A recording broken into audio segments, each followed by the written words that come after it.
Please assume your seats.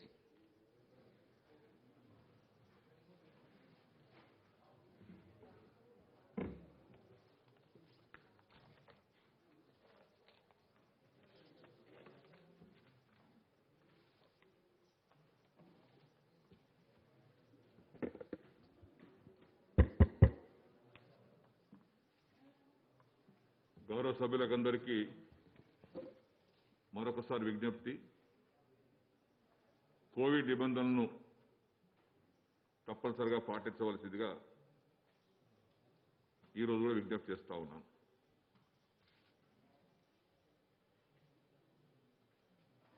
నా question hour మనం 11కు question hour పూర్తి చేసుకునే విధంగా సభ్యులు సహకరించవలసిన విజ్ఞప్తి.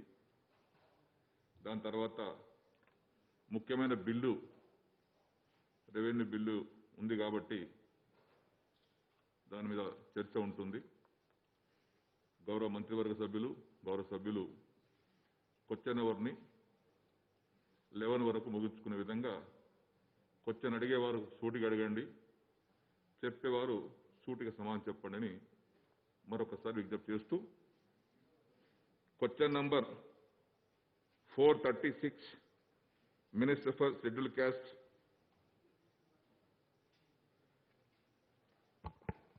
అధ్యక్ష, గౌరవ సభ్యులు జాదర్ కిషోర్ గారు మరియు ఇతర సభ్యులు అడిగినటువంటి ప్రశ్నకు సమాధానం. ఏ ప్రశ్నకు సమాధానం? తెలంగాణ రాష్ట్రం ఏర్పడిన తర్వాత ఈ తేదీ వరకు 603 కొత్త రెసిడెన్షియల్ స్కూళ్లను ప్రారంభించబడినవి. బి ప్రశ్నకు సమాధానం, సదరు పాఠశాలల కోసం అద్దె తీసుకున్నటువంటి భవనాలకు గాను వార్షికంగా 174,25,00,000ను ఖర్చు చేయడం జరుగుతూ ఉంది. సి ప్రశ్నకు సమాధానం, రెసిడెన్షియల్ స్కూల్ యొక్క వివరాలు ఎస్సీ రెసిడెన్షియల్ స్కూల్స్ 104, ట్రైబల్ వెల్ఫేర్కి సంబంధించినటువంటివి 53, మైనార్టీ వెల్ఫేర్కి సంబంధించినటువంటివి 204, బీసీ వెల్ఫేర్ రెసిడెన్షియల్ స్కూళ్ళకు సంబంధించినటువంటివి 242, మొత్తంగా 603 రెసిడెన్షియల్ స్కూల్స్ నిర్వహించబడతా ఉన్నాయి. అదేవిధంగా డి ప్రశ్నకు సమాధానం, వార్షికంగా ఒక్కొక్క విద్యార్థిపై మన ప్రభుత్వం ఖర్చు చేస్తున్నటువంటి రూపాయలు 57,282 రూపాయల నిధులను సగటు వ్యయాన్ని ఖర్చు చేయడం జరుగుతూ ఉంది. అదేవిధంగా ఈ ప్రశ్నకు సమాధానం, ఈ పాఠశాలల్లో చేరడానికి పూర్వ జిల్లానే ప్రామాణికంగా తీసుకోవడం జరుగుతూ ఉంది. గౌరవ సభ్యులు గాదర్ కిషోర్ కుమార్ గారు. అధ్యక్ష, దాదాపు 603 రెసిడెన్షియల్ పాఠశాలలు నూతనంగా వివిధ కేటగిరీల వారిగా ఇప్పటివరకు ప్రారంభించినట్టు మంత్రి గారు చెప్పారు అధ్యక్ష. అయితే వీటికి అన్నింటికీ కూడా ప్రత్యేకంగా రెంట్ గురించి అడిగిన ఉద్దేశం కూడా అద్దె భవనాల సాధ్యమైనంత వరకు కొనసాగిస్తూ ఉన్నారు కాబట్టి వాటిలో పూర్తి స్థాయిలో సదుపాయాలు అందుబాటులో ఉన్నట్టు కనిపిస్తూ చాలా రకాల ప్రాబ్లమ్స్ మా దృష్టికి వస్తున్నాయి. కాబట్టి గతంలోనే రెగ్యులర్గా ఉండే బిల్డింగ్స్ కట్టడం కోసం స్థలాలను కేటాయించుకోవడం జరిగింది. కాబట్టి సొంత భవనాలు నిర్మించుకొని విద్యార్థులకు అక్కడే హాస్టల్ వసతి కానివ్వండి, స్టాఫ్ కూడా పక్కన క్వార్టర్స్ కట్టిస్తే రెసిడెన్షియల్ స్కూల్ కాన్సెప్ట్ ముందుకు పోయేటువంటి అవకాశం ఉంటుంది. కాబట్టి ఉన్నటువంటి అందరూ ఉపాధ్యాయులు కూడా అప్ అండ్ డౌన్ చేస్తూ ఉన్నారు. దాని కారణం చేత ఏమైపోతుంది, వీరు ఇచ్చినటువంటి గురుకుల పాఠశాల తుంగతుర్తి నియోజకవర్గానికి ఇచ్చినప్పటికీ ఇక్కడ అద్దె భవనం అందుబాటులో లేకపోవడం చేత ఒకటి భువనగిరిలో ఒకటి సూర్యాపేటలో పెట్టారు. దాన్ని మార్చే ప్రయత్నం చేద్దామన్న స్టాఫ్ అప్ అండ్ డౌన్ చేయడానికి ఇబ్బంది పడతారని చెప్పి వాళ్ళు కూడా మార్చలేకుండా సూర్యాపేటలో ఉంచనివ్వండి, భువనగిరిలోనే ఉండనివ్వండి, వాళ్ళకి ఈజీ ఉంటుందనేటువంటి పరిస్థితి కనిపిస్తున్నది. దానివల్ల విద్యార్థులకు సరైన వసతులు లభిస్తలేవు, ఇబ్బంది కూడా జరుగుతూ ఉన్నది. కాబట్టి అక్కడే ఒకటే లొకేషన్లో విద్యార్థులు ఉపాధ్యాయులు అందరూ ఉండే విధంగా భవనాలు నిర్మిస్తే బాగుంటుందనేటువంటి విషయం వారు దృష్టి తీసుకుపోతా ఉన్నాం. అదేవిధంగా అద్దెకు సంబంధించి కూడా మున్సిపాలిటీ సూచన వాటికి కూడా కొంచెం తక్కువ వస్తున్నట్టుగా ఆ ఓనర్స్ ఇబ్బంది పడుతున్నటువంటి పరిస్థితి కనపడుతుంది. దానివల్ల కొంచెం గ్యాప్ ఏర్పడుతున్నది. దాన్ని పెంచే అవకాశం ఉన్నదా ఇప్పుడు నూతన ధరలకు సంబంధించినటువంటి విషయాన్ని కూడా పరిశీలించాలని చెప్పేసి విజ్ఞప్తి చేస్తూ ఉన్నాం. అడ్మిషన్స్కు సంబంధించి అరెస్ట్వేల్ డిస్ట్రిక్ట్ పరిధిగా తీసుకున్నారు. ఇప్పుడు ఉన్నటువంటి ఉమ్మడి నల్గొండ జిల్లా, నల్గొండ, సూర్యాపేట, యాదాద్రిగా విభజించబడిన తర్వాత నేను యాదాద్రి జిల్లాలో ఉన్నటువంటి సర్వేల్ విజయ స్కూల్లో చదువుకున్నా. నేను ఇప్పుడు నల్గొండ జిల్లాలో దేనికైనా అప్లై చేయాలంటే నేను నాన్ లోకల్ అవుతా ఉన్నా. మళ్ళీ ఇక్కడ కూడా ఈ పాఠశాలలో చదువుతున్న వారు పక్క జిల్లా నుంచి ఈ జిల్లాలో అడ్మిషన్స్ ఇవ్వడం ద్వారా రేపు వచ్చేటువంటి డిస్ట్రిక్ట్ లోకల్ నాన్ లోకల్ ఇష్యూస్లో వీళ్ళందరూ కూడా నాన్ లోకల్ అవుతా ఉన్నారు. కాబట్టి దాన్ని మరి నూతన జిల్లాలకు పరిమితం చేసే అవకాశం ఉందా, లేదా నియోజకవర్గాల వారిగా పరిమితం చేస్తారా? లోకల్ వాళ్ళకి ఎక్కువ వెసులుబాటు రావడానికి ఏం చేయవచ్చు అనేటువంటి దయచేసి పరిశీలించగలరు. గతంలో మేము చాలాసార్లు విజ్ఞప్తి చేసినాం.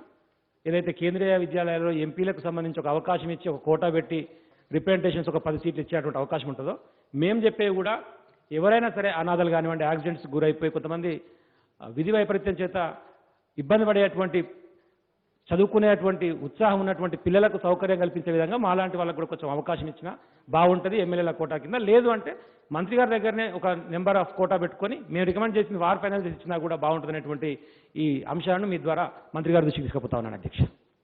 Thank you. గౌరవ సభ్యులు బాజిరెడ్డి గోవర్ధన్ గారు.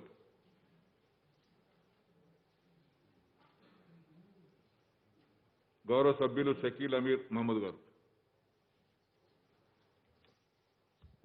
Thank you, Speaker Sir, for giving me an opportunity to speak on the important subject.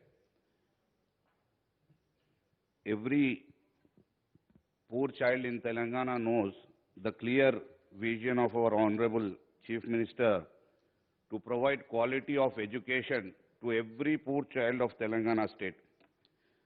So the achievement made by our Honorable Chief Minister was a great achievement.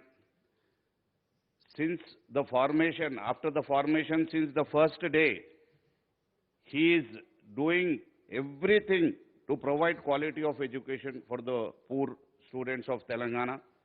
Now, the achievements are so great that every state of India is appreciating the steps taken by our Honorable CM towards the quality of education. Honorable Speaker Sahab, I just wanted to know from the Honorable Minister through you that we have now 608 schools in Telangana state, like BC residential, minority residential, SC residential. I wanted to know from the Honorable Minister that how many permanent buildings are sanctioned for these schools, because there are so many schools which are running in the rented premises, and government is paying huge rents for it. Because there are lot of lack of infrastructure in the rented premises, we need to construct new buildings very soon, like as soon as possible. I wanted to know from the Honorable Minister how many buildings are in constructions right now, and when we are going to complete the other buildings sanctioned by the government. Apart from it, Speaker Sir, the facilities we are providing for the online classes which are going to start soon, if at all any details regarding it, then you know every parents are waiting for it. So I would like to request Honorable Minister Garu to provide details for any infrastructure specifically provided for the online classes. और speaker साहब, minority residential school में junior colleges जो start करने की बात चल रही थी 11th और 12th, क्या इस साल से हम इंटर फर्स्ट ईयर स्टार्ट कर रहे हैं तो किस तरीके से कर रहे हैं, उसके भी बारे में थोड़ा सा डिटेल्स अगर प्रोवाइड करें तो मेहरबानी होगी। और मैं सीएम साहब का बहुत तहे दिल से शुक्रिया अदा करता हूं, जो बेहतरीन एजुकेशन हर वो बच्चा तेलंगाना स्टेट का हर वो बच्चा बेहतरीन आला तालीम जो हासिल कर रहा है, जो quality of education, English medium education जो हर बच्चे को प्रोवाइड करने का जो सपना था हमारे ऑनरेबल सीएम साहब का, वो मुकम्मल तरीके से बेहतरीन पैमाने पे पूरा हो रहा है। मैं मुबारकबाद देता हूं और शुक्रिया अदा करता हूं। గౌరవ సభ్యులు ఆత్రం సక్కు గారు. అధ్యక్ష ధన్యవాదాలు. ఇప్పుడు వారు సభ్యులు అడిగినటువంటి అదే ప్రశ్న అడగకండి, వేరే ప్రశ్న అడగండి. సరే సార్, తెలంగాణ రాష్ట్రం వచ్చేసిన తర్వాత ముఖ్యంగా ఆదివాసీ పిల్లలు, ముఖ్యంగా మహిళలకు సంబంధించి డిగ్రీ కళాశాలలు ఏర్పాటు చేయడం జరిగింది అధ్యక్ష. నిజంగా రాష్ట్రం సాధించిన తర్వాత మారుమూల ప్రాంతాలలో, అటవీ ప్రాంతాల్లో ఉన్నటువంటి బిడ్డలు ఈరోజు ఈ గురుకుల పాఠశాలలు వెళ్ళడం ద్వారా విద్యాభ్యాసంతో పాటు పౌష్టికాహారం, అదేవిధంగా ప్రత్యేకమైన వసతులు కలిగించడం ద్వారా నిజంగా కూడా గౌరవ సభ్యులు అడిగినట్టు ఇవాళ ఎంత కాంపిటీషన్ అయిందంటే అధ్యక్ష, గురుకుల పాఠశాలలో సీట్లు రావడం అనేది ప్రైవేట్ కాలేజీలలో, ప్రైవేట్ గురుకుల పాఠశాలలో ఏ రకమైతే కాంపిటీషన్ ఆ రకంగా ఏర్పడే తరుణంలో గౌరవ ముఖ్యమంత్రి గారు మా నియోజకవర్గంలో అధ్యక్ష మరి 2 గురుకులాలు ప్రారంభించడం జరిగింది. ఇదే కాకుండా ఇంకా మారుమూల ప్రాంతాల్లో ఉన్నటువంటి ఆశ్రమ పాఠశాలను కూడా ప్రతి ఒక్క మండల కేంద్రంలో ఉన్నటువంటి ఆశ్రమ పాఠశాలను రెసిడెన్షియల్ పాఠశాలగా మార్చి వాటిలో పూర్తి స్థాయి సిబ్బంది నియమించాలని కోరుతున్న అధ్యక్ష. అదేవిధంగా గిరిజన విద్యార్థులకు మంచి విద్య అందించాలంటే తప్పకుండా ఇంగ్లీష్ మీడియంకు సంబంధించిన మీడియంను ప్రారంభిస్తే బాగుంటుందని, అదేవిధంగా స్పోకెన్ ఇంగ్లీష్ తరగతులు ప్రారంభించాలని కోరుతున్న అధ్యక్ష. అదేవిధంగా అధ్యక్ష, ఈ ఆశ్రమ స్కూల్స్ అండ్ గురుకులాలు ఏర్పడ్డప్పుడు కొంచెం ఈ గురుకులాలకు సంబంధించిన, అదేవిధంగా ఆశ్రమ స్కూల్కు రెసిడెన్స్ సంబంధించిన సిబ్బందిపరమైన అంశాలు కొంచెం వేరే ఉండడం ద్వారా కొంచెం ఇబ్బంది ఏర్పడుతుంది. కాబట్టి తప్పకుండా వీటిని పరిగణలో తీసుకొని ఆశ్రమ స్కూల్స్, రెసిడెన్షియల్ స్కూల్స్, గురుకులాలు ఇవాళ ప్రతి జిల్లా కేంద్రంలో ఆయా మండలాల్లో ఉన్నాయి అధ్యక్ష. వీటిని పర్యవేక్షించడానికి సిబ్బంది తక్కువ ఉన్నది. అదేవిధంగా ఇప్పుడున్న పరిస్థితుల్లో జిల్లాలో DTW పరిధిలోనే ఇవన్నీ కూడా పర్యవేక్షణ జరుగుతుంది. కాబట్టి ప్రతి జిల్లా కేంద్రంలో ఇప్పుడు DTWకు సంబంధించిన ఆఫీసులు, భవనాలు లేవు అధ్యక్ష. వాటిని మంజూరు చేయాలని కోరుతూ ఇప్పుడు ఏవైతే ప్రారంభించినటువంటి కేంద్రాలు ఉన్నాయో, బిల్డింగ్లు ఉన్నాయో వాటిని త్వరితగతిన పూర్తి చేయాలని, అదేవిధంగా ప్రతి ఒక్క జిల్లా కేంద్రంలో కుమ్రం భీమ స్టడీ సర్కిల్స్ ఏర్పాటు చేసి అధ్యక్ష, మా నియోజకవర్గం ముఖ్యంగా మా జిల్లాలోని ఇవాళ ఆసిఫాబాద్లో అసలు జనరల్ డిగ్రీ కాలేజ్ కూడా లేదు అధ్యక్ష. అదేవిధంగా ఆసిఫాబాద్లో జనరల్ డిగ్రీ కళాశాలను, అదేవిధంగా జైనూర్లో బాయ్స్కి సంబంధించిన డిగ్రీ కళాశాలను మంజూరు చేయాలని కోరుతూ ఇవాళ అధ్యక్ష మేము చాలా అంటే ఇంతకుముందు కూడా గతంలో కూడా అడిగినాం. ఇవాళ ఏదైతే సీట్ల విషయంలో ప్రతి ఎమ్మెల్యే కూడా కోట అంటే ఇవాళ వాళ్ళు అధ్యక్ష చిన్న ఏదైతే వాళ్ళు ఎంట్రన్స్ ఎగ్జామ్ పెట్టుకునే సీట్లు ఇస్తున్నారు అధ్యక్ష, మేము కూడా ప్రత్యేక పరిస్థితుల్లో మా దగ్గరకు వచ్చిన ఎవరైతే పేద పిల్లలు ఉంటారో వాళ్ళ ఎడ్యుకేషన్ పట్టుకొని వాళ్ళ స్థాయిని పట్టుకొని మేము రికమెండ్ చేస్తే తప్పకుండా ఆ సీట్లు కేటాయించాలని కోరుతూ ఈ విధంగా ఇవాళ జైనూరు ప్రాంతంలో అధ్యక్ష అటు నారూరు కావచ్చు, కెరెమేర కావచ్చు, సిరిపురిలో మైనారిటీల జనాభా అధికంగా ఉన్నది. కాబట్టి గతంలో గౌరవ ముఖ్యమంత్రి గారికి నేను రిప్రజెంటేషన్ ఇవ్వడం జరిగింది అధ్యక్ష. మైనారిటీ గురుకుల పాఠశాలను జైనూరులో ఏర్పాటు చేయాలని మీ ద్వారా గౌరవ ముఖ్యమంత్రి గారిని కోరుతూ చిన్న ఉల్లాసం అధ్యక్ష. ఇవాళ గురుకుల పాఠశాలలో, ఆశ్రమ పాఠశాలలో, అదేవిధంగా ఏదైతే రెసిడెన్షియల్ పాఠశాలలో పనిచేస్తున్న పార్ట్ టైం టీచర్స్, అదేవిధంగా గెస్ట్ టీచర్స్ను చాలా ఈ పేరు మార్చాలని, అదేవిధంగా 2009 నుంచి పనిచేస్తున్న ఎవరైతే CITలు కావచ్చు, పార్ట్ టైం టీచర్లు కావచ్చు, గెస్ట్ టీచర్లను పర్మనెంట్ చేసి వాళ్ళ పూర్తి స్థాయిలో వేతనాలు ఇవ్వాలని కోరుతూ అధ్యక్ష. చివరిగా ఇవాళ ఆన్లైన్ సిస్టమ్ వచ్చేసిన తర్వాత అధ్యక్ష మారుమూల ప్రాంతాలలో చాలా పాఠశాలలో కరెంట్ సౌకర్యాలు కావచ్చు, అదేవిధంగా టీవీ సౌకర్యాలు లేవు అధ్యక్ష. ఎంత మనం ఆన్లైన్ సిస్టమ్ కంప్యూటర్గా వచ్చినా గురువు లేని విద్య గుడ్డిదవుతుంది. కాబట్టి తప్పకుండా ఇటువంటి పాఠశాలలో ఆ విద్యా బోధన అందించే క్రమంలో, ఆన్లైన్ విద్యను అందించే క్రమంలో టీవీలు కావచ్చు, మిగతా సౌకర్యాలు కలిగించాలని కోరుతూ కూర్చున్నారు అధ్యక్ష. Thank you. అంజయ్ యాదవ్ గారు. అధ్యక్ష దయచేసి సభ్యులకు మరొకసారి విజ్ఞప్తి చేస్తున్నాను. సూటిగా అడుగుతాం సార్, సూటిగా ప్రశ్న. మీరు సూటిగా అడుగుతారంటారు, సూటిగా అడగరు. లేదు సార్, గౌరవ ముఖ్యమంత్రి గారి నిర్ణయం వల్ల మంత్రి గారు కూడా చెప్తున్నాను, ఇంత పెద్ద మొత్తంలో రెసిడెన్షియల్ స్కూల్ స్థాపించినందుకు చాలా మంది విద్యార్థులు నాణ్యమైన విద్యను నేర్చుకుని ప్రయోజకులు అవుతారు అధ్యక్ష. ఒక చిన్న విషయం అధ్యక్ష, ఇంత ముందుకు సభ దృష్టికి, గౌరవ ముఖ్యమంత్రి దృష్టికి, సంచాలకుల దృష్టికి కూడా తీసుకుపోయినా ప్రతి నియోజకవర్గంలో SC, ST, మైనార్టీ, BCలకు రెసిడెన్షియల్ స్కూల్ ప్రతి నియోజకవర్గంలో ఉన్నాయి. ప్రతి నియోజకవర్గంలో ఉన్నప్పుడు చాలా మంది మట్టిలో మాణిక్యాలు ఉంటాయి. ఇక్కడ చాలా మంది వచ్చిన గ్రామీణ ప్రాంతం నుంచి వచ్చిన వాళ్ళే ఉండరు. కానీ ఒకే నియోజకవర్గంలో అన్ని కులాలకు రెసిడెన్షియల్ స్కూల్ ఉన్నప్పుడు ఆ యూనిట్ కాన్స్టిట్యూన్సీ నియోజకవర్గం యూనిట్ తీసుకొని సెలక్షన్ చేస్తే బాగుంటుంది. కానీ జిల్లా అంటే మా ఏది ఇంతకుముందు లెక్కలు ఇచ్చిన మా తాలూకు కొందూరులో SC రెసిడెన్షియల్ స్కూల్ ఉన్నది, BC కేశంపేట ఉన్నది, సంఖ్యిస్తే 10-12 మంది ఉన్నారు మా నియోజకవర్గంలో. అట్లా పట్టణ ప్రాంతపులు సెలెక్ట్ అవుతారు. ఒకవేళ నియోజకవర్గంలో కానీ ఆ మండలంలో విద్యార్థులు దొరికినప్పుడు వేరే నుంచి తీసుకున్నారు. కానీ మనం ముఖ్యమంత్రి గారి ఉద్దేశం అదే కదా, గ్రామీణ ప్రాంతపులు కూడా విద్యాపరంగా పైకి రావాలని. కాబట్టి అటువంటి అవకాశం ఎందుకు కల్పిస్తలేం? పట్టణ ప్రాంతాల్లో వేరే స్కూల్ ఉన్నాయి, నియోజకవర్గం యూనిట్ తీసుకోండి, ఆ పరిధిలో అప్లికేషన్ తీసుకోండి, వాళ్ళకి ఇవ్వండి. అది మీకు పదే దాంట్లో ఇబ్బంది లేదా మాకు తెలియదు. కానీ అది చేసే అధ్యక్ష. ఇంకోటి అంటే ఎక్కడైనా తల్లిదండ్రులు చచ్చిపోయిన పిల్లలు, చాలా ఆపద ఉన్న చాలా బీదోళ్ళు ఆన్లైన్లో అప్లికేషన్ పెట్టుకోలేని ఉంటే మేము ఎమ్మెల్యేలము, ఎంపీలకి కేంద్రీయ విశ్వవిద్యాలయాలు ఎట్లా కోటా ఇస్తారో మాకు కూడా కొంత కోటా ఇస్తే బాగుంటుందని మీతో మనం చేస్తున్నాం అధ్యక్ష. సంత వెంకట వీరయ్య గారు. అధ్యక్ష, ధన్యవాదాలు తెలియజేస్తూ, ఈరోజు ఎవరెస్ట్ శిఖరం అంత ఉన్నతంగా తెలంగాణలో ముఖ్యమంత్రి గారి ఆధ్వర్యంలో రెసిడెన్షియల్ విద్యా బోధన జరుగుతున్నది. కార్పొరేట్ కళాశాలలో కూడా కుక్కి ఉన్నారు, కానీ మన బిల్డింగ్స్ చాలా ఉన్నతంగా ఉన్నాయి. అయితే మనం సంవత్సరానికి 174 కోట్లు కేవలం రెంటెడ్ బిల్డింగ్స్కే మనం కడుతున్నాం. అందుకనే ప్రభుత్వం ఫేజ్ వైజ్గా ఏదైతే మనం మంజూరు చేసి అరకొర సౌకర్యాలు మన బిల్డింగ్స్లో ఉన్నతంగా ఉన్నాయి, ఈ రెంటెడ్ వాటిలో అట్లా లేవు. కొన్ని కాలేజీలు మూతపడ్డ కాడ మంచిగా ఉన్నాయి, కానీ ఉదాహరణ మా సత్తుపల్లిలో తాళమడలో ఉంది, ఒక రేకుల షెడ్లో ఉంది. కానీ దయచేసి మేము ఈ ద్వారా ప్రభుత్వానికి కోరేది, మన బిల్డింగ్స్ ఉన్న కాడ పిల్లగాళ్ళకి డిమాండ్ ఉంది, అక్కడ ఉన్నతంగా ఉంది, సౌకర్యాలు బాగున్నాయి, మంచాలు బాగున్నాయి, ఇవన్నీ ఉన్నాయి. కాబట్టి రెంటెడ్ బిల్డింగ్స్ సౌకర్యాలని ఫేజ్ వైజ్గా మనం బిల్డింగ్స్ మంజూరు చేస్తే బాగుంటుందనేది ఒకటి. ఈరోజు దేశవ్యాప్తంగా దళితుల మీద దాడులు జరుగుతున్నాయి. తెలంగాణలో ఆత్మగౌరవంతో దళితులు బతుకుతున్నారు. ఈ స్థితిలో ముస్లిమ్స్కి అలీగఢ్ యూనివర్సిటీ ఉంది, ఇతర వర్గాలకు ఉంది.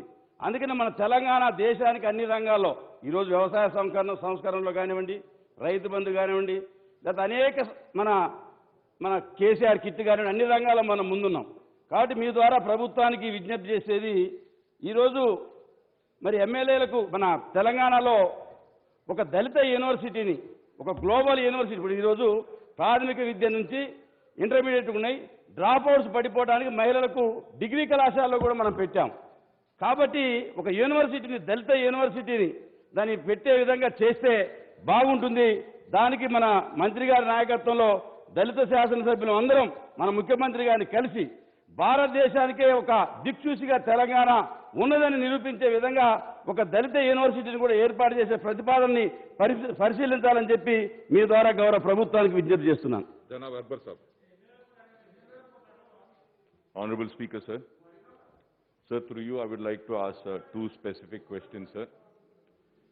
Sir, first, I would like to ask from the Honorable Minister, Saab, he has given the details of the amount that has been spent on rentals and the average expenditure also, sir, incurred for each boarder. Sir, I would like to know from the Honorable Minister is that what is the assistant or the financial aid or the contribution of Government of India for the construction of these schools, let it be SC corporation or BC corporation or minority. Is there any grant or assistance being provided? If so, what is the amount for SC corporation, BC corporation, ST corporation and minority corporation for the construction of these schools, sir? Sir, second question I would like to ask through you is that, sir. Sir, I would also like to know from Honorable Minister Saab is that, कि ये जो BC के schools है sir, इसमें BC में BCE भी एक category है. तो BC में BCE कैटेगरी में मुस्लिम्स आते हैं. तो क्या ये BC schools में आप BCE के मुस्लिम्स को भी दे रहे हैं क्या? ये एक सवाल. और तीसरा सवाल सर, आपके थ्रू मैं मिनिस्टर साहब से पूछना चाह रहा हूं सर, BC और SC और दूसरे जितने स्कूल्स हैं साहब, इसमें क्या आप कोई कोटा रखे हैं? Because as far as my knowledge goes, sir, in this minority welfare department runs minority residential schools, there is a specific percentage of quota for SC, STs and BCs. So I would like to know from you, is the same quota being provided for minorities in SC-run schools, BC-run schools and ST-run schools? Because earlier I had raised this question in this house and it was promised that, yes, the quota is not there in SC, ST and BC schools, but we'll make sure that we'll provide that quota. So are you providing that quota or not? If so, if not, with this coming academic year or the fresh admissions, are you going to provide that or not, sir? Sir, thirdly, sir, my request and submission is that there are a lot of work properties are also there which have been encroached and all. Kindly see that if these work properties can be taken for construction of schools, it will be very good. I have earlier also have demanded and requested. So once again, I request this. Lastly, sir, I'm little bit deviating from the question, sir, but it's a very important issue. With your kind permission, I would like to raise this, is that, sir, as the schools are closed, private schools are closed, and the private school teachers are not getting their salaries, and they are really suffering, sir. We need to pass on some instructions, some GO needs to be issued for the private schools that they give not at least full salary, some amount of salary they should give, sir, because those teachers are suffering, sir, और बहुत परेशान है उसके लिए मैं आपके through request करता हूं, sir. Thank you. Vinay Babu. అధ్యక్ష కృతజ్ఞతలు. ఈరోజు రెసిడెన్షియల్ స్కూల్స్లో గౌరవ ముఖ్యమంత్రి గారి చొరవతోని రాష్ట్రంలో ఉన్నటువంటి అనేక మంది పేదవాళ్ళందరూ కూడా కార్పొరేట్ స్కూల్లో తీసుకుంటున్నటువంటి విద్య on par with corporate schools బ్రహ్మాండంగా అయినటువంటి విద్యను అభ్యసిస్తున్నారు అధ్యక్ష. అదేవిధంగా వారికి కావాల్సినటువంటి ఆహారం కానీ డ్రెస్సింగ్ కానీ బ్రహ్మాండంగా ఉంది అధ్యక్ష. దీంతో బాగా కాంపిటీషన్ అయ్యే అధ్యక్ష. చాలా మంది అడ్మిషన్స్ కోసము మా దగ్గరకు కూడా వస్తున్నారు అధ్యక్ష. ఇంతకుముందు సహచర శాసనసభ్యులు చెప్పినట్టు రిజర్వేషన్స్ తో పాటు మాకేమైనా కొంత ప్రిఫరెన్స్ ఇస్తే బాగుంటుందని మీ ద్వారా గౌరవ మంత్రి గారికి అడుగుతున్నా అధ్యక్ష. ఇంకొక విషయం అధ్యక్ష, రూరల్ ఏరియాస్లో ఏమో ల్యాండ్ ఉంటుంది, అక్కడ కన్స్ట్రక్షన్స్ కొంత జరిగినాయి అధ్యక్ష. అర్బన్ ఏరియాస్లో ఈ బిల్డింగ్స్ లేక ల్యాండ్ లేక వేరే కాన్స్టిట్యున్సీలలో పెడుతున్నారు అధ్యక్ష.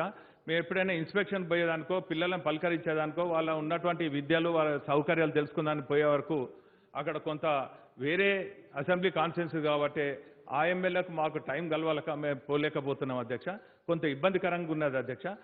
అదేవిధంగా రూరల్ ఏమో 6 acres 5 acres ల్యాండ్ కావాలన్నారు. అర్బన్లో అంత దొరకదు కాబట్టి అధ్యక్ష మా దగ్గర కొన్ని డిగ్రీ కాలేజీలలో కానీ జూనియర్ కాలేజీ ఓపెన్ స్పేస్ ఉన్నది అధ్యక్ష. ఆ ప్లేస్లలో ఏమైనా కట్టుకుంటా అంటే కన్స్ట్రక్షన్ అయ్యేదానికి ఏమైనా పర్మిషన్ ఇవ్వగలుగుతారా? అదేవిధంగా రూరల్ ఏరియాస్లో 6 acres మా దగ్గర ఏమైనా దీని స్పెసిఫికేషన్ ప్రకారం తక్కువ ల్యాండ్లో ఏమైనా కన్స్ట్రక్షన్ చేయాలంటే కొంతమంది డోనార్స్ వచ్చేదానికి కూడా సిద్ధంగా ఉన్నారు అధ్యక్ష. మీ ద్వారా నేను గౌరవ మంత్రి గారిని అడుగుతున్నాను. నరేందర్ రెడ్డి గారు. ధన్యవాదాలు అధ్యక్ష.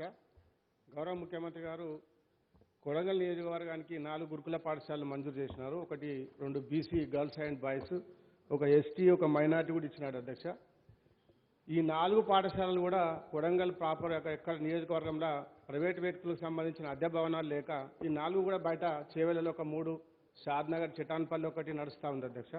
మీ ద్వారా గౌరవ మంత్రి గారిని కోరేది ఏంటంటే ఈ సంవత్సరానికన్నా ఆ బీసీ గురుకుల పాఠశాల అన్నా లేకుంటే ఎస్టీ అన్నా ఒక భవనం మంజూరు చేయాలని, కొత్త భవనం మంజూరు చేయాలని మీ ద్వారా మంత్రి గారిని కోరుతున్నాను. అదేవిధంగా ఇంతకుముందు సభ్యులు చెప్పినట్టు ఒక 10% కోటనన్న ఆ అడ్మిషన్లో మాకు కూడా అవకాశం ఇవ్వాలని మీ ద్వారా మంత్రి గారిని కోరుతున్నాను అధ్యక్ష.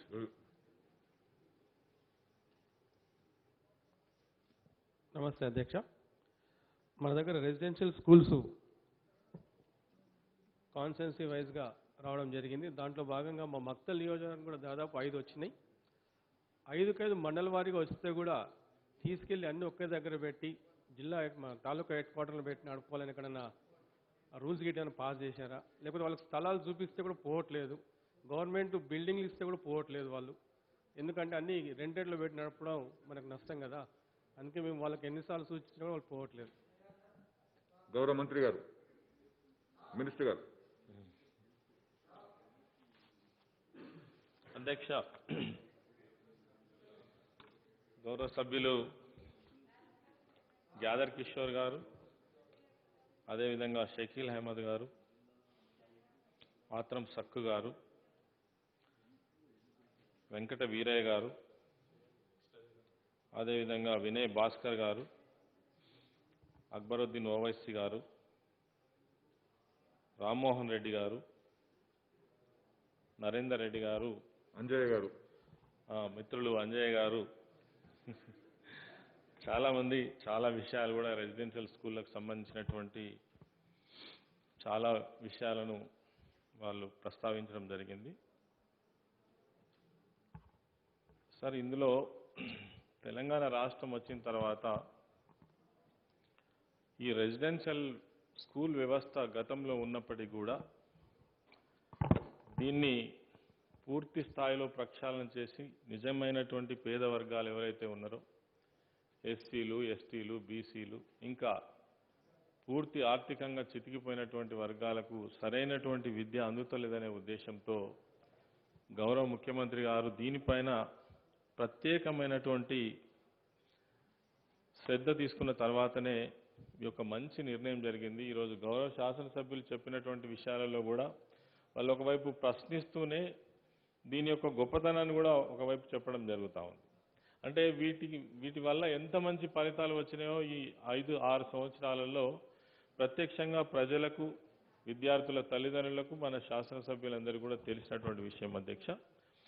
అందుకే దీని పట్ల ఇంత ఆసక్తిగా ఇంతమంది సభ్యులు కూడా ప్రశ్నించడం జరుగుతూ ఉంది. దీన్ని తప్పకుండా దీంట్లో ఉన్నటువంటి ఇంకా మనం ఏవైతే ఏర్పాటు చేసుకోవాల్సిందో వాటన్నిటి కూడా చేయడం కోసం ఇప్పటికే గౌరవ ముఖ్యమంత్రి గారి దృష్టికి తీసుకుపోవడం జరిగింది. వారు కూడా పరిశీలిస్తూ ఉన్నారు. తప్పకుండా వీటికి సరైన సమయంలో సరైనటువంటి పరిష్కారం చూపిస్తారని ఆశిద్దాం.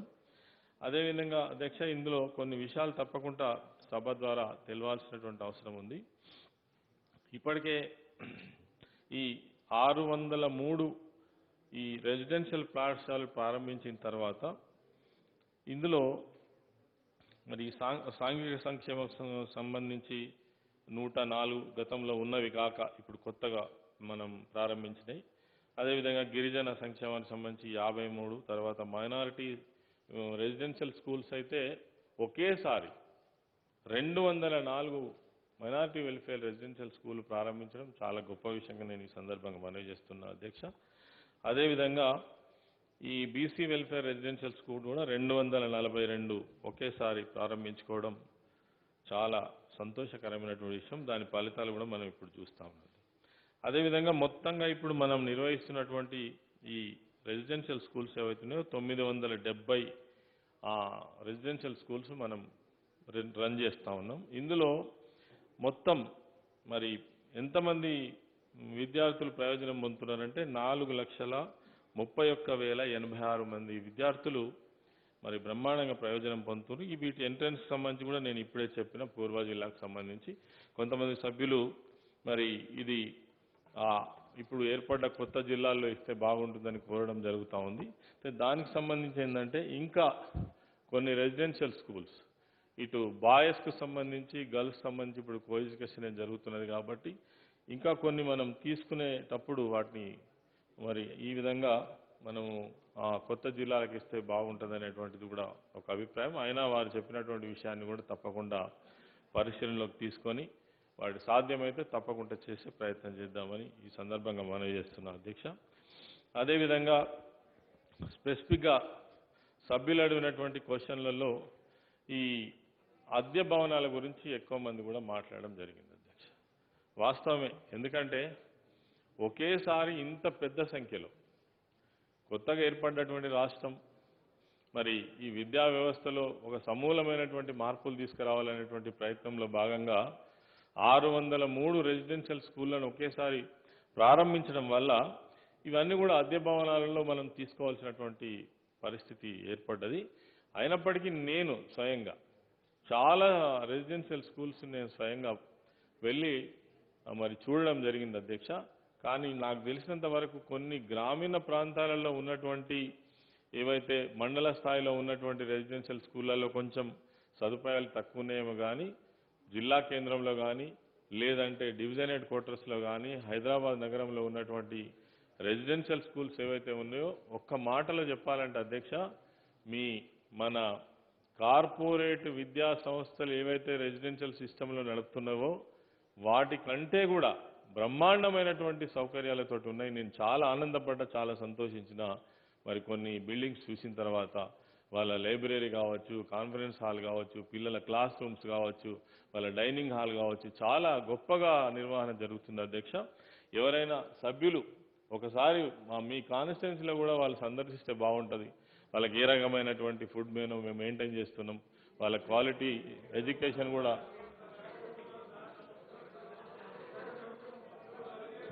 కాబట్టి ఓకే, సంతోషం. మీరు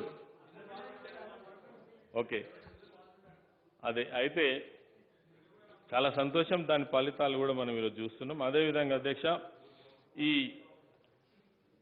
మైనారిటీ రెసిడెన్షియల్ విధానంలో మనము ఈ 204 పాఠశాలలు ఎప్పుడైతే ప్రారంభించుకున్నామో ఒకేసారి మరి ఈ 18 నెలల్లోనే మనము 204 ప్రారంభించుకోవడంతో పాటు ఈ సంవత్సరం వీటిని 71 మైనారిటీ పాఠశాలల్లో జూనియర్ కాలేజీని మనం అప్గ్రేడ్ చేసుకోవడం జరుగుతూ ఉంది అధ్యక్ష.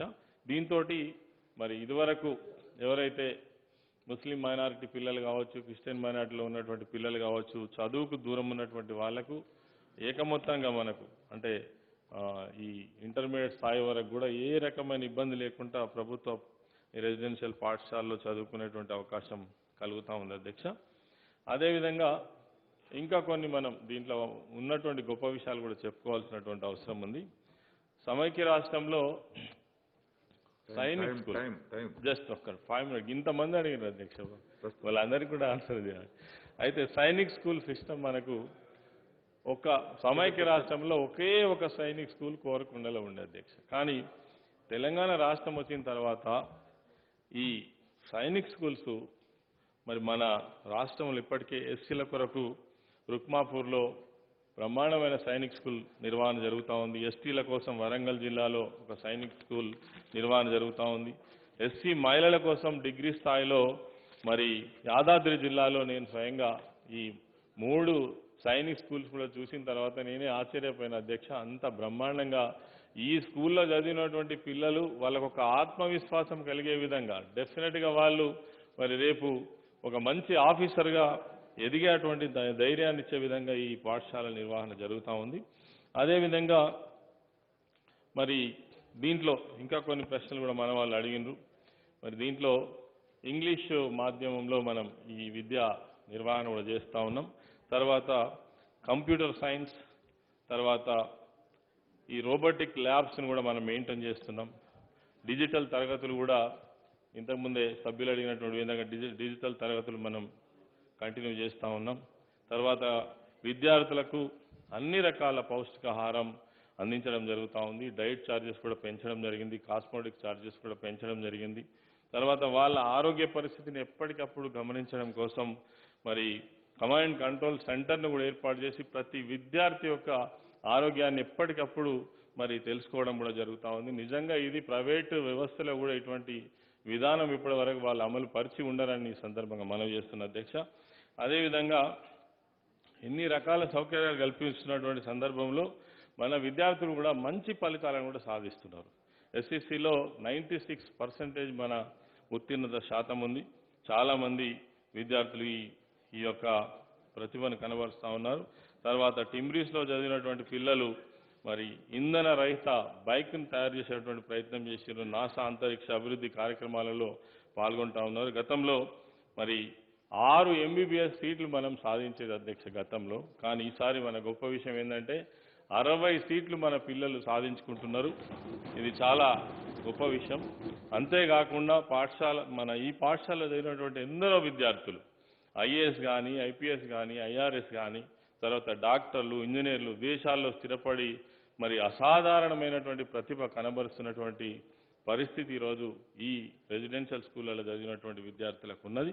ఇంకొక విషయం ఏంటంటే చాలా గొప్ప విషయం, ప్రపంచంలో ప్రసిద్ధిగాంచినటువంటి మరి ఈ అవార్డు యూనివర్సిటీ ఏదైతే ఉందో ఒక సర్వే 2018-19 సంవత్సరంలో 6 దేశాలలో ఈ సర్వే నిర్వహించడం జరిగింది అధ్యక్ష. అయితే తెలంగాణ రాష్ట్రంలో సాంఘిక సంక్షేమ గురుకులాలపై కేస్ స్టడీ నిర్వహించి ఇక్కడ అయిపోయింది సార్ ఒకటే పేజ్ ఉంది.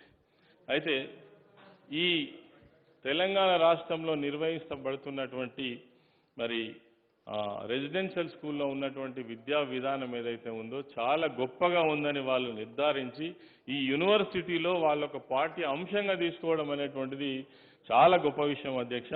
అదేవిధంగా ఇది మనందరికీ కూడా గర్వకారణం. సమాజంలో ఎస్టీ, ఎస్సీ, మైనారిటీ పిల్లలు ఎవరైతే పేద విద్యార్థులు ఉన్నారో వాళ్ళందరి యొక్క బంగారు భవిష్యత్తును తీర్చిదిద్దేటువంటి దాంట్లో ఇందులో పనిచేస్తున్నటువంటి మరి టీచర్స్ కావచ్చు, తర్వాత స్టాఫ్ కావచ్చు, ముఖ్యంగా గౌరవ ముఖ్యమంత్రి గారి యొక్క ప్రోత్సాహం, ఆలోచన విధానం ఈరోజు ఎవరైతే నిరుపేదలైనటువంటి పిల్లల తల్లిదండ్రులు వాళ్ళ పిల్లల పైన మరి ఎన్నో కలలు కనేటువంటి వాళ్ళ కలలను నెరవేర్చేటువంటి ప్రయత్నం మన రెసిడెన్షియల్ స్కూళ్ళలో జరుగుతుందని చెప్పడంలో ఎటువంటి అతిశయోక్తి లేదని ఈ సందర్భంగా నేను మనవి చేస్తూ గౌరవ ముఖ్యమంత్రి గారికి తప్పకుండా ఈ కుటుంబాలు ఈ వర్గాలన్నీ కూడా తప్పకుండా రుణపడి ఉంటాయని నేను భావిస్తా ఉన్నాను అధ్యక్ష. అదేవిధంగా మిత్రులు గాదర్ కిషోర్ గారు పర్టికులర్గా చెప్పినటువంటి విషయాలు ఏంటంటే అద్దె భవనాల విషయం నేను ఇప్పటికే చెప్పినాను.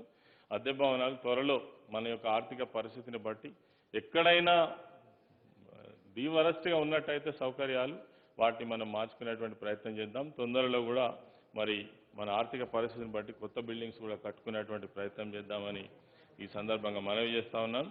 అదేవిధంగా అడ్మిషన్స్కి సంబంధించి కూడా కామన్ క్వశ్చన్ అందరు చెప్పిండ్రు. ఈ అడ్మిషన్లో ఎమ్మెల్యేలకు కొంత ఒత్తిడి ఉంటుంది, వాళ్ళని కూడా సీట్లు అడగడం జరుగుతూ ఉంది. కాబట్టి మరి మాకు ఒక కోటా ఉంటే బాగుంటుంది అనేటువంటిది వాళ్ళు కోరడం జరిగింది. కోటా విషయంలో తప్పకుండా పరిశీలిస్తాం. కానీ నాకు తెలిసి గత సంవత్సరం కానీ అంతకుముందు సంవత్సరం కానీ ఎవరైనా మా ఎమ్మెల్యేస్ ఎవరైనా వాళ్ళు లెటర్ ఇచ్చి తప్పకుండా వీళ్ళకి అడ్మిషన్ కావాలని కోరినట్టయితే తప్పకుండా మేము ఇప్పించే ఏర్పాటు చేసినాం తప్ప ఎక్కడ కూడా సరే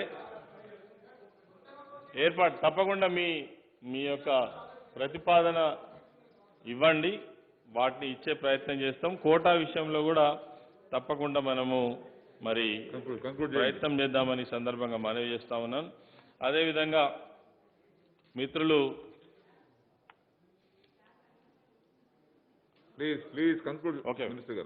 అక్బరుద్దీన్ ఓవైసీ గారు బీసీలలో కూడా ఈబీసీ కోటా కింద మీరు ఏమైనా సీట్లు ఇస్తున్నారా, తర్వాత ఈ రెసిడెన్షియల్ స్కూళ్ళల్లో ఈ పర్సెంటేజ్ ఏమి ఇస్తున్నారు? బీసీ రెసిడెన్షియల్ స్కూల్ అయితే మరి వాళ్ళకి 75 అదర్ దెన్ 25 ఇస్తున్నారు కదా, మరి ఇవి అన్నిట్లో మెయింటైన్ అవుతుందంటే అన్ని రెసిడెన్షియల్ స్కూళ్ళల్లో 75% ఆ పర్టికులర్ ఎస్సీ అయితే ఎస్సీ, బీసీ అయితే బీసీ, ఎస్టీ మైనారిటీకి ఇస్తున్నారు. మిగిలిన కోటా ఏదైతే ఉందో 25% అందరికి కూడా ఇస్తున్నారు. ఇందులో మైనారిటీస్ కోసం తప్పకుండా ప్రత్యేకమైన కోటా కూడా ఇందులో ఇవ్వడం జరుగుతూ ఉంది. మైనారిటీస్ కోటా 3% ఇవ్వడం జరుగుతూ ఉంది. తర్వాత ఈబీసీలకు సంబంధించి 4% కూడా ఇవ్వడం జరుగుతూ ఉంది సార్. అదేవిధంగా ఈ దళిత యూనివర్సిటీ ఒకటి మరి ఏర్పాటు చేస్తే బాగుంటుందని చెప్పేసి పెద్దలు వెంకట వీరయ్య గారు చెప్పడం జరిగింది. మరి గత సంవత్సరం మన ముఖ్యమంత్రి గారికి దళిత ఎమ్మెల్యేలు అందరం కూడా కలిసి కేసీఆర్ గ్లోబల్ యూనివర్సిటీ ఒకటి ఈ సోషల్ వెల్ఫేర్ సిస్టంలో మనం ఏర్పాటు చేస్తే బాగుంటుందని చెప్పినాము. వారి పరిశీలన ఉన్నది, తప్పకుండా చేస్తారని ఆశిద్దామని చెప్పి ఈ సందర్భంగా మనవి చేస్తూ, మరి ఇంకా చాలా విషయాలు అడిగినప్పటికీ నేను అన్నిటి కూడా సమాధానం చెప్పినానే భావి